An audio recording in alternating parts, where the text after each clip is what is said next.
It's not over. Stop the fight! People. Everybody, I come here for everybody. Kill everybody. I'm the champ. I'm the king. Kill everybody. Ah! All right, guys, welcome back to Broke Bets. Lane here with you. I got my co-host with me, Carson. What's up? What's going on? Not much. Here we are back in the Apex. I actually like a lot of the fights on this card coming in here, so let's just get right into this. We got Ikram Aliskerov versus Antonio Trocoli. I believe both of these guys have gone through some cancellations. Ikram, you might have to remind me with who he was just scheduled with. Andre Muniz and Anthony Hernandez prior to that. Yep, okay. Yeah, some cancellations. The Trocoli was on with that big French dude. I can't remember the name at the moment. Like 2 weeks ago. Yep. Like 2 or 3 weeks ago. So we're going to go obviously with Aliskerov here, just off experience, skill level. Trocoli, this is weird. He was just at light heavyweight. He's coming down to middleweight in a short period of time. He's a big dude. But Ikram got that grappling in his back pocket. Good bounce in his striking. Good, I think, pretty decent defensive striking as well. I'm going to take him by a first-round submission. I'm going to say he does pretty much what he did to Mario Souza on the Contender. Get him down to side control, work that Kimura where he's gotten many Kimura finishes before. So he gets that submission here too. Yeah, Trocoli hasn't fought since 2021, so he's been out for about 3 years here. And Ikram, he's super well-rounded everywhere. See, in his last 2 fights, he's gotten 2 quick KO finishes in the first round, and then prior to that, in the Contender Series, that submission. So I think he'll be able to win wherever this fight goes. But yeah, Trocoli or Aliskerov by finish in the first round. Yeah, kind of an untouchable line here. Just going to totally stay away from this fight. I think a lot of people would. I mean, minus 800, nothing really to go for there. And then also Trocoli could just, lay on his back and give away no submission abilities either. So we'll see. But yeah, Aliskerov submission round 1. Okay, for the next fight, we have Shayilan Nuerdanbieke versus Melquizael Costa. Taking Costa here. Costa coming down to 145 here. Tall fighter, likes to use that left body kick, that left hand, kickboxing style. And we're looking at a grappler versus striker type of matchup. And I think Nuerdanbieke, where his grappling is pretty good, he can get those takedowns. It does wear on the gas tank a little bit. And I think just the case for damage is a lot greater on Costa's side. So I'm going to say damage wins a decision here for Costa. What do you think? Yeah, I think Costa is going to be throwing a lot more volume, landing more as well. He likes that leg kick. He spams those leg kicks quite a bit. So I see him doing quite a bit of damage there as well. And I think this one goes the distance. So I like Costa by decision. Okay. Yeah, I mean, seems like pretty straightforward fight. Nuerdanbieke, it's been a while since he's been back. Steve Garcia, he started fast versus Garcia. Garcia is good at wearing on people's gas tanks. I mean, he did it to Costa, and then he kind of just obliterated Costa in round 2. But I think in a fight like this, Costa doesn't even need to think about grappling, where he tried to clinch Garcia early in round 1. I think Costa can kind of just stay at range and dictate the damage that'll happen in a fight like this. So, yeah. Pretty simple fight for me. Any more thoughts here? No, sir. All right, Costa by decision. Okay, for the next fight, we have Tagir Ulanbekov versus Joshua Van. Carson, what do you think of this one? Who you taking? Yeah, tough matchup for Joshua Van here at 22 years old. But I gotta go Ulanbekov here. Just with that grappling ability, submission ability. You see in his last 2 fights, submitting Durden and Maness.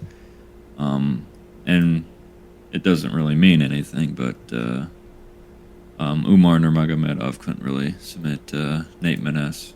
But Ulanbekov was able to find that finish. I just think this is too early for Josh Van. At 22 years old, he's mostly a boxer. And he hasn't really been tested much with the grappling, so I think Ulanbekov will wear on him, be able to take him down, and eventually submit him here in this fight. What round do you want a submission? I'll go round 2. Josefine's only loss is by submission as well, and that was in the second round. Okay, well, I'm on the opposing side here. I'm on the Joshua Van side, and I'm not extremely confident because that grappling's, a little bit untested. I wouldn't say it's looked good. He's had good takedown defense in the Bunas fight, the Zalgis fight, using whizzers, getting 1-to-1 knee on the cage. He's also got extremely short legs, which I think makes popping up really easy on the cage for some guys. But I do have to agree with you, with a lot of those submission positions, Tagir can take full advantage. If you looked at the Cody Durden fight, Cody Durden's like a all-state wrestler or whatever the fuck. He's got that tattoo with the All-American Wrestling tattoo or whatever. Tagir just had some nasty takedowns on him. And then, of course, the added element of the guillotine there, the back takes. But I think Joshua Van survives round 1 with the submissions.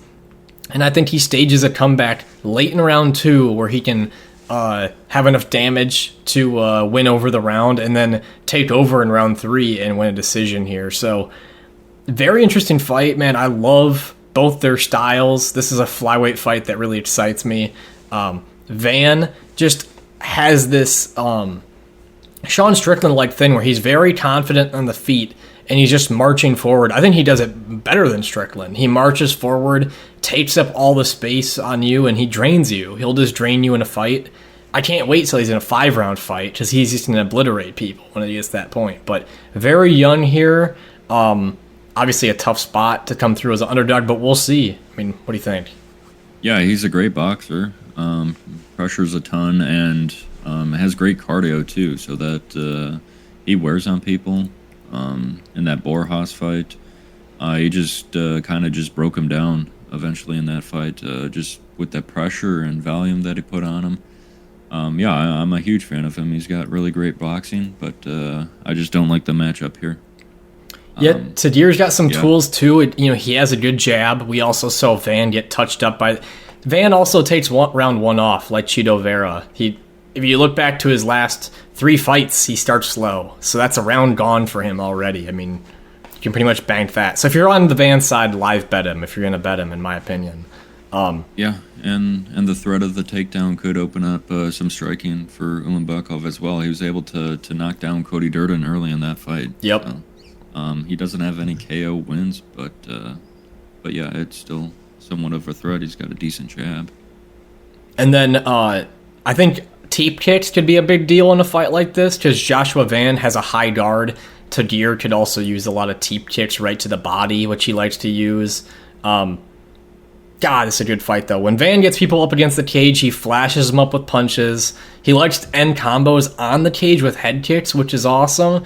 Although he needs to do, I think, a little bit more of that out in the center as well. But, mixing in kicks to stuff. But insanely close fight. I can understand why you're taking Tagir. I'm giving you the pick here for him. But great fight, nevertheless.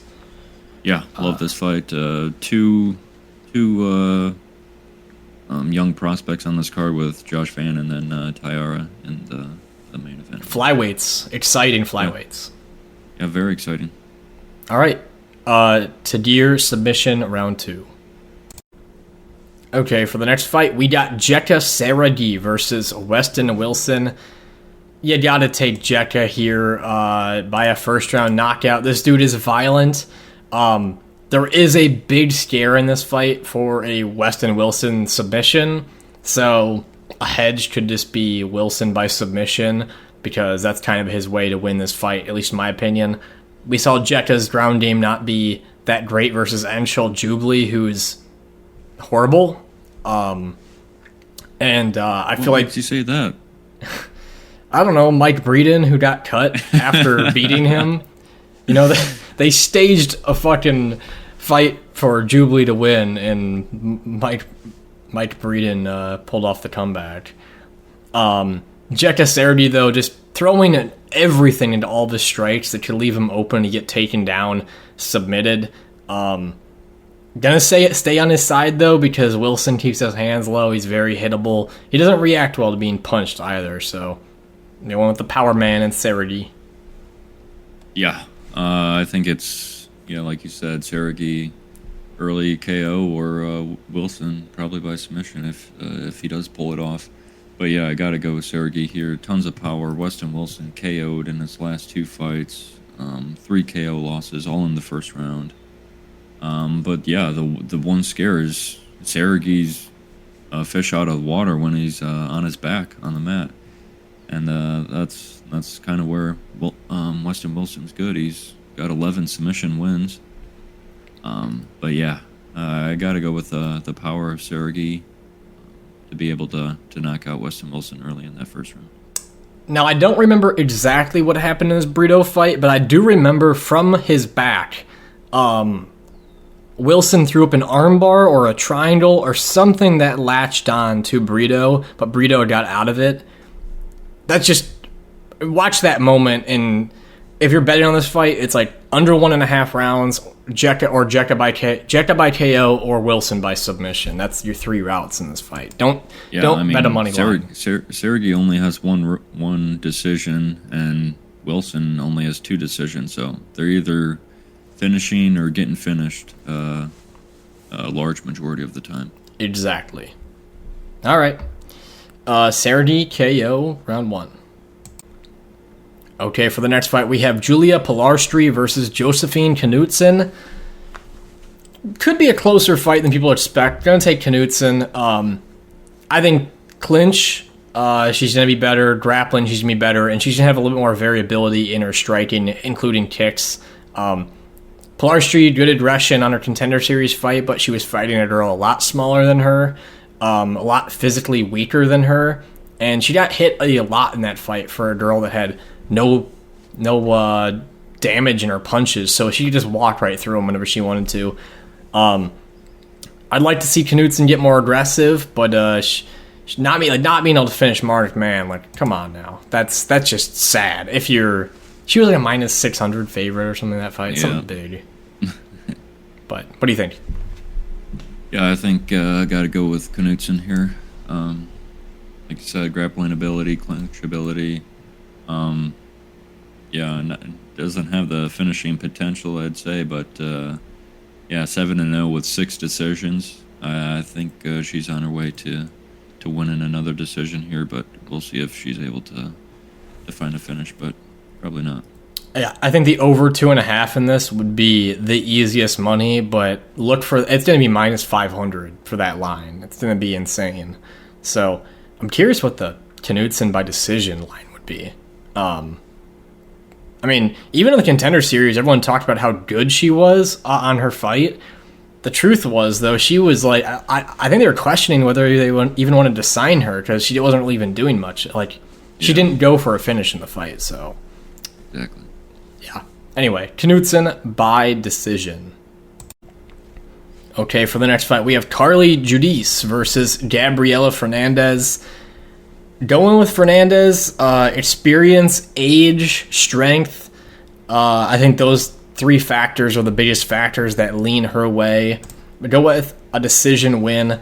I think that left hand she's got, it's just a little bit sharper. The left body kick's a little bit sharper. And Judice fought Ernesta in that Contender Series fight that was very good. However, she got hit by a lot of sloppy strikes. Ernesta was very sloppy, so she was able to land a lot of strikes as well. The scare for a fight like this is Fernandes. The 2 times in the UFC, when she's been on her back, she's just got no get-up game. Her takedown defense isn't horrible, but she's just got no get-up game. So if she gets stuck down, it could be easily around for Judice here. But I'm going to stick with Fernandes. Yeah. Going back to the Fernandes Jasmine Jasudavicius fight, Fernandes was winning a lot of the moments on the feet, but not being able to stop the takedowns and get up off of her back is what pretty much cost her that fight, and then the next one as well. So the obvious hole in her game is that ground game, but other than that, her striking seems pretty decent. She's pretty strong as well. 30 years old, so she's probably coming into her prime now. I think she's got a good chance of winning this one. Judice, went to a split decision in her last Contender Series fight. But prior to that, her 3 wins were all by first-round finishes. So that was her first decision. Yep. In her last one. So not much competition, however, in those fights. So yeah, exactly. A 3-3 opponent, 1-3 and 1-8. So take that with a grain of salt.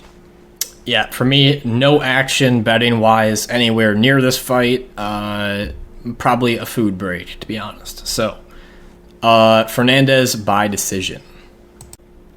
Okay, for the next fight, we have Adam Fugitt versus Josh Quinlan. It's a fun little fight. I think there's a good threat of a knockout in this one, good threat of damage. But I'm going to go with Fugitt by decision. I think Josh Quinlan just has a really bad feeling for range. And he's been fighting these dudes with long reaches, tall dudes. But he throws and he hits so much air in some of these fights. And if he got some basic techniques, a basic jab, a body shot for a guy like him, instead of trying to headhunt, would be such a huge element to his game. But I just see him doing way too much headhunting, missing big, and Fugitt, I think, can just touch and move better, use kicks in his game. He's got a nice left kick to the body of the head, and he's had nice competition here. Michael Morales, Mike Malott, and he's put on pretty decent performances as well. So I like Fugitt. Yeah. For Quinlan, I mean, he throws everything into his hooks, and he's missing on a lot of them. He winds up, throws everything in those shots. And I think Fugitt will be able to touch and move using that length with that jab. Could mix in some grappling, some wrestling as well, if he wants. But yeah, I think Fugitt will be touching and moving, and Quinlan won't be able to land that big blow and knock him out. I'm happy this is in the Apex, because every time Quinlan throws, he makes that big roar. Every time he throws a punch, he just makes a big grunt noise. So pay attention for that in the Apex, because you'll be able to hear it. But yeah, simple as that for me. Any more thoughts? Yeah, all of Quinlan's wins are by finish too, so he's not winning a decision more likely than not. So.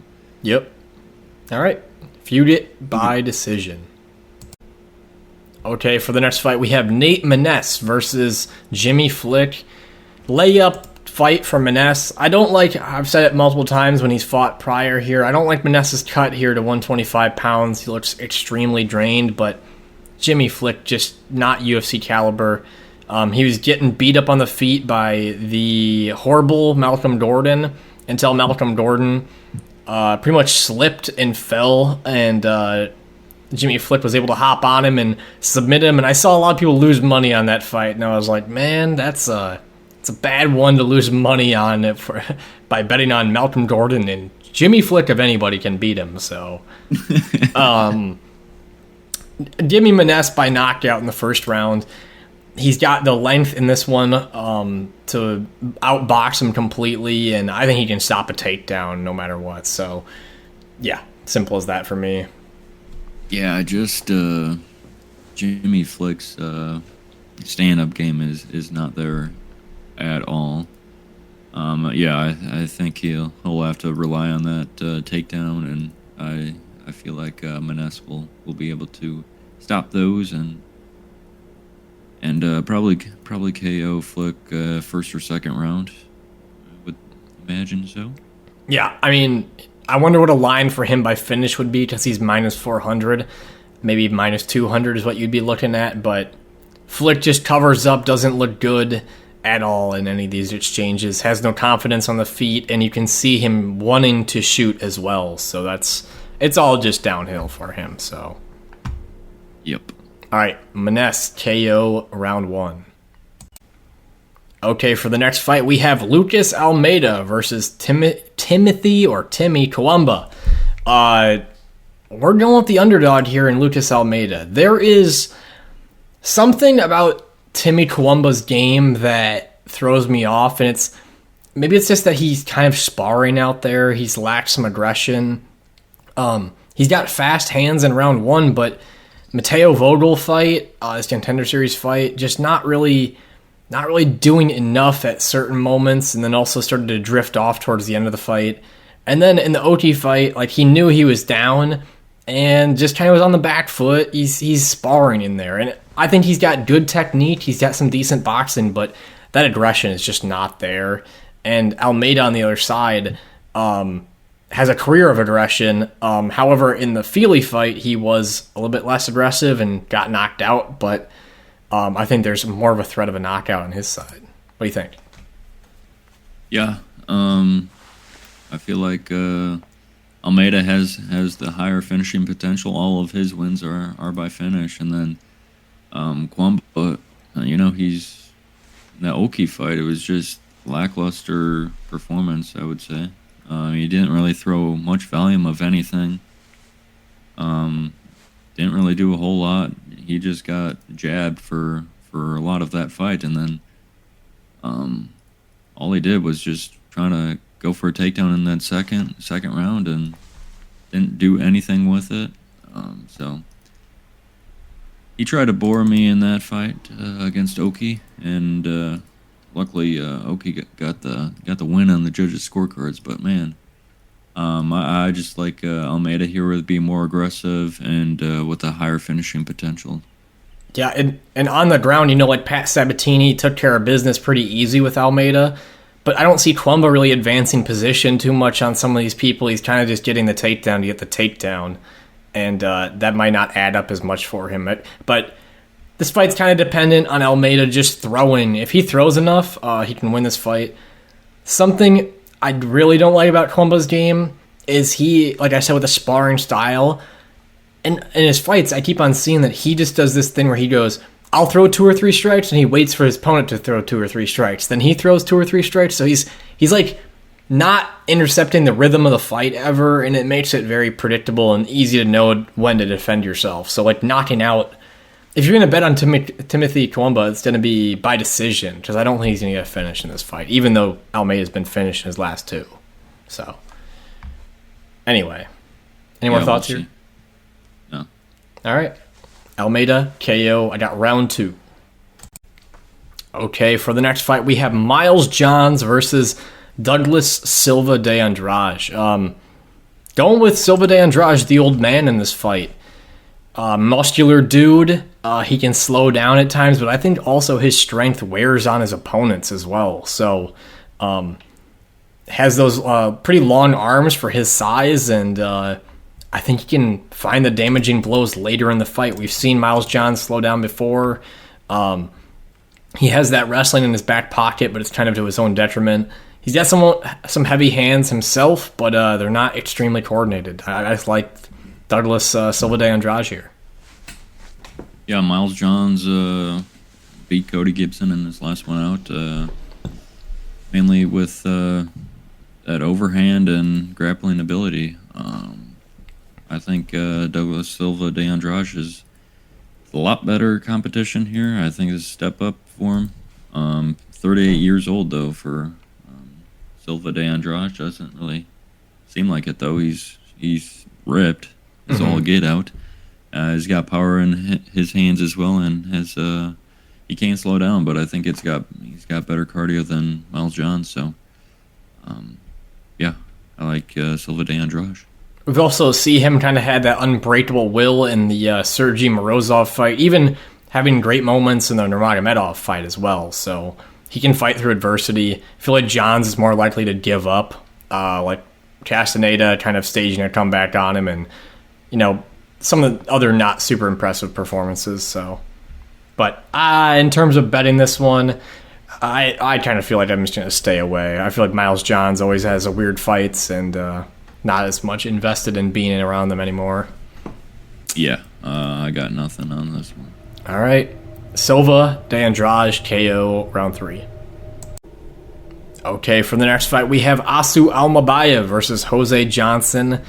Give me Almabaev by submission in round 1. What the fuck is Jose Johnson doing coming down a weight class? He's coming down to 125. He's going to have a 8-inch height advantage in this fight. But he's been getting taken down by people smaller than him throughout his career. So, I think Almabaev can land that takedown, get on the back, pretty much find the finish. And just the strength that Jose Johnson's going to have, I think, at this weight will be so small. He was skin and bones at 135. What is he going to look like at 125? So, yeah, I like a first-round sub. Yeah, Jose Johnson was huge at 135. And now coming down to 125, I don't know if I've seen a 6-foot, 125-pounder before. But I can't think of one. It's insane. Yeah, that's crazy. I don't know what it'll look like on the scale, but yeah, I don't know how we'll be able to make that weight. Almabaev, yeah, like you said, he's got great takedowns. He's got great timing with his takedowns, and got a good back take as well to work to the back and find that rear naked choke. His striking's okay. Not great. He does like to throw some kicks, throw some spinning kicks as well. But ultimately, we'll rely on that grappling game, and that's where he excels in. I think Jose Johnson's been submitted 4 times. I think Almabaev will make that 5 here. Yeah, he stays tight on people, and I think that opens up as well. I am just scared a little bit, though. Anytime you have a height discrepancy like this, it can make a fight just weird. You know, if Jose Johnson lifts his knee above his waist, it's a knockout. Like, you know, if he hits him in the head with a knee. So things like that just make me extremely nervous. But other than that, it should be a takedown, and Almabaev could win a fight like this. So I agree. Submission, round 1. Okay, for the next fight, we got Garrett Armfield versus Brady Highstand. The frat bros going after each other. These guys both look like frat boys, but going with Garrett Armfield. He's also got that. I think they both have a frat. I can't remember. Does Highstand have like a frat tattoo? Right? It's not like a frat symbol, but it's kind of like Armfield's here, where it's just like a letter, something like that. Yeah, it's like three letters on his pec. Yeah. I mean, obviously that's just an A for Armfield, it seems like, on his chest. But anyway, Armfield, his hands are crisp, man. And he just has great length in his boxing, and he hits the fucking target a lot. He's got pretty long arms for his height, 5'6", 5'10" reach, if that's that 70 inches. So touching... And he doesn't overswing. He just kind of throws those punches out there and connects on the face, and he can be high volume. We've seen him get out-grappled at moments and then, just stage more damage, and it has a better case to win the fight. But Highstand, it's mostly just a grappling approach from him. You know, this guy got dropped by Dana, who's not in the UFC. He got dropped by Fernie Garcia, who's lost 4 fights in the UFC.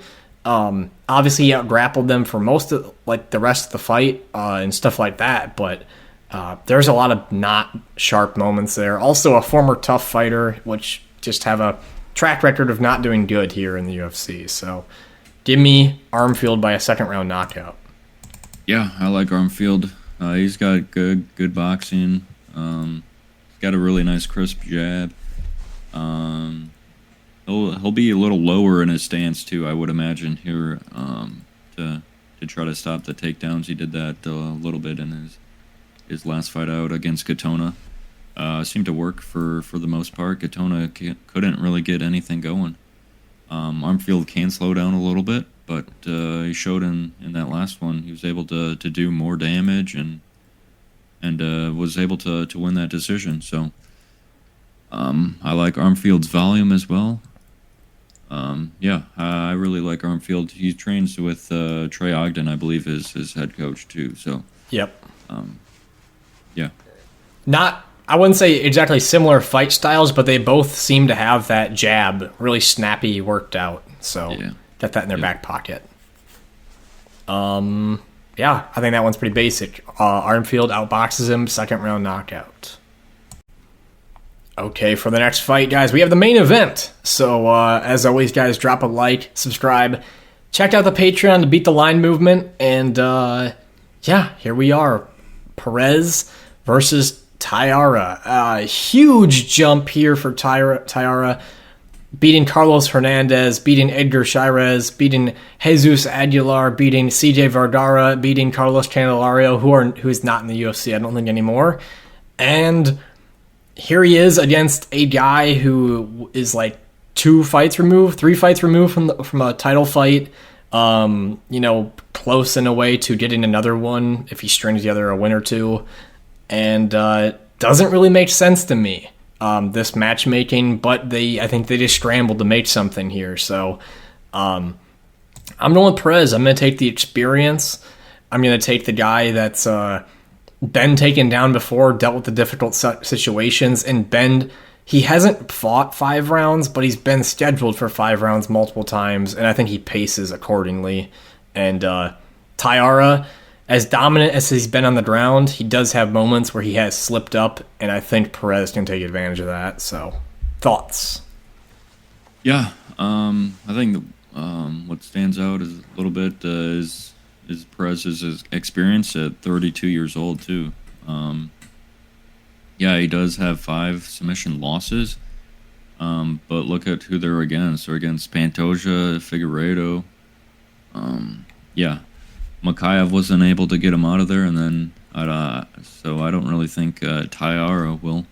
It's going to be harder for him to land a takedown. That's the issue, I think. Like, if Makhachev can't land a takedown on you, I think Taira would have a struggle to land one, Yeah, and we saw against Edgar Chairez later in that 3rd round, he kind of got caught in a submission there and was slowing down in that fight too.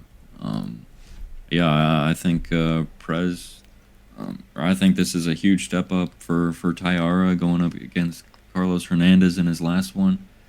I just like the experience from Perez's side, and he's very active too. He had a string of cancellations of like 10 cancellations, and he's making it all up for it. He's getting all these paychecks in the last 6 months now. So this is his 2nd main event in the last 2 months, pretty much, less than. That's pretty good for him. Yeah, and just the Taira as well. We just haven't seen him face adversity, and like when he has, it's Chairez late in that fight, and then.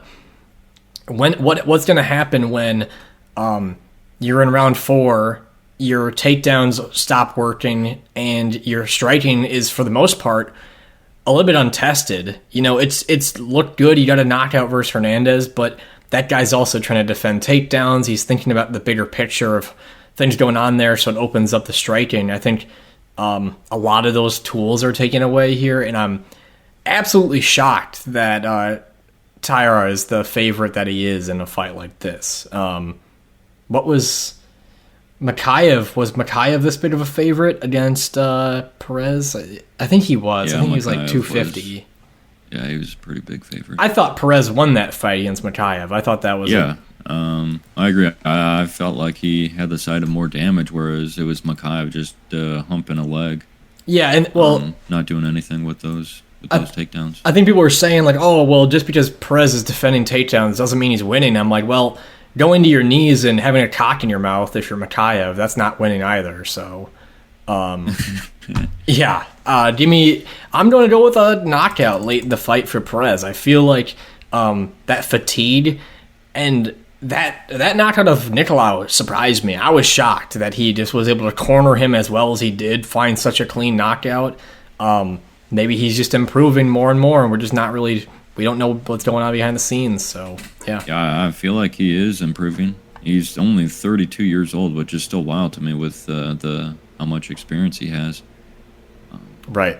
All right. So, yeah. Any more thoughts here? Nope. All right. We got Perez KO round 4. All right, guys. For the betting results... Another positive week. That's 4 straight winning weeks in a row with 2.53 units won right here. Yeah, we're just killing it right now. For 4 cards, we got 302 positive. We got Barbosa Murphy positive. And we got Luis Nascimento sweep. So we're kind of running things here. And for overall totals for the year... over 10% ROI, which is extremely high for, the betting community, and over 10 units positive. The percent correct on the picks lately has been insanely high, so we're on a roll. But yeah, let's talk about these bets, talk about this card. Last bet that we had, but first here on the sheet, Dom Reyes. I think just the number was just ridiculous. And there were even moments in that fight where I think he still doesn't look like fully back. I mean, the fade back knockout was definitely good, but I see him facing somebody else a little bit more, disciplined and maybe with a better chin. It'd be harder for him to stay in that fight. You can kind of see when Dom's telegraphing stuff, but the number we got him was just like an obvious pick. You've seen Dustin Jacoby lose to Alonzo Menafield, who just got starched, and it makes sense. And the athleticism of Reyes showed there to step on the gas, finish the fight. Happy for him. But yeah, the plus number was too easy there. Prop bets. Castaneda and Marcos. Marcos scared me, but we got that over. Castaneda's tough enough to stay in a fight like that. And he stunned him a couple times. The final round, there was even that head kick that was a little bit scary, but Marcos, for the most part, dictated the whole fight, other than that head kick at the end. So, easy. Oh, probably shouldn't say easy, but pretty nice positive results there. Beat a lot of line movement on that line. Next, Charlie Radke, Carlos Prates over 1.5. Man, there was tough timing, but it did look like Carlos Prates would have gotten that finish, maybe even early in round 2, if not that point. Radke just didn't get enough didn't get enough respect, and man, Prates is fucking dangerous. That knee that he cut, the distance he covers with it, whether it's going to the head or to the body, it's just scary. And probably one of the hardest liver shots there's been, and even UFC history. Just, you could tell that this was a folder. But yeah, there was like 10 seconds left in the round. I've never seen a walk-off liver shot like that before. That was insane. So just not the best bet there, but we move on. Bruno Ferreira versus Dustin Stoltzfus. Spinning KO. Another super flush elbow. Landed square on the face. And just fucking Stoltzfus went down. I don't know how he stayed awake at all, because that second elbow was so clean. He was kind of like a walking dead man for like over a minute, but cardio definitely came into question there for Hera. He looked really tired after some of that grappling, and Stoltzfus kind of is Stoltzfus. He's a little bit bigger of a guy, and he doesn't depend on speed, so sometimes those types of fights can benefit him. But Bruno Ferreira, yeah, questionable on what you want to do exactly with him going forward. Still hasn't been out of the first round here in the UFC. I believe even in his other parts of his career, hardly ever as well. So next bet. The read was totally right on this one. Moises lands more takedowns, but he couldn't land a takedown, and sadly, Klein just threw him the one time, and it killed the bet. And, because Moises, he shot 8 takedowns, and Klein shot 1, got it easy. And then not only that, but he almost got leg locked, heel hooked in that sequence of that takedown. So it was almost pointless for him to even go for it, which sucked. And yeah, Moises, he got some close attempts. He had even a throw where Klein's back touched the ground for a second, but he didn't maintain control, so it didn't land as a takedown. That would have avoided the bet for me, but that was one of those tough ones where I was just like, ugh. But Moises was also just unimpressive. That's what we picked, Klein, so yeah. Next, Gomes under half a takedown. She attempted 1 in the fight, and Mora defended it. Other than that, staying on the cage was just controlling. We picked Gomes, and I actually live bet Gomes, but I'm trying not to put live bets on the sheet anymore, just because I feel like it's a hard thing for anyone to tail if they want to be involved in. So can't really even try not to do it anymore. So but that hit pretty easy, and I think that one drifted like minus 150 the day after I placed it. Mora under 49 centimeter strike, she had like 15. So that was easy. I knew she was going to wrestle. She would have to hold down Gomes if she was going to try to keep wrestling. And then I thought also there's a chance Gomes could have gotten that knockout on the feet, which would have been the understrike. So 2 big wins on that one. And then Rosas over 2.5 takedowns.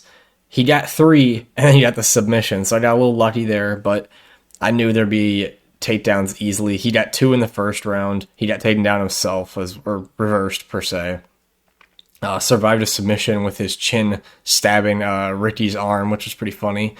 And I just knew if you look at Ricky Tercios, he had gotten taken down 8 times by Kevin Natividad, so not shocked there. And then finally, Dom Reyes over half a takedown. Didn't land, obviously, because of that knockout, but I thought he might take a wrestling approach in this one. But those are the betting results, man. 4 straight winning cards, really nice one on this. Reyes was really the deciding factor to give us a good night. And, man, that main event, I know it was a bad stoppage. I mean, it's tough because I picked Cannonier. I didn't have any bets on it or whatever, but I feel like Cannonier completely blew up his game plan in that fight. Like, he did not need to clinch at all, and that was just draining him. He's been a 5-round striker prior, and the Strickland fight and the Vittori fight, and his cardio has held up great. I think that clinching just got him tired, and you know, when your mouthpiece is falling out, stuff like that, that's just not good. But I think it looked like it was trending further in the Almabaev direction. Almabaev looked impressive, that his gas tank was able to hold up. His chin was holding up over some big shots, so I thought he looked very good in that fight. I'm trying to think of any other highlighted fights to talk about.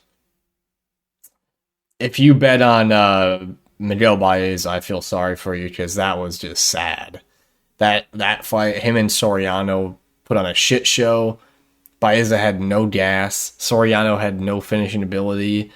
Just horrible. But anyway, fun little card. Hopefully we just continue to keep winning. So, of course, check out the Patreon, guys. And, peace.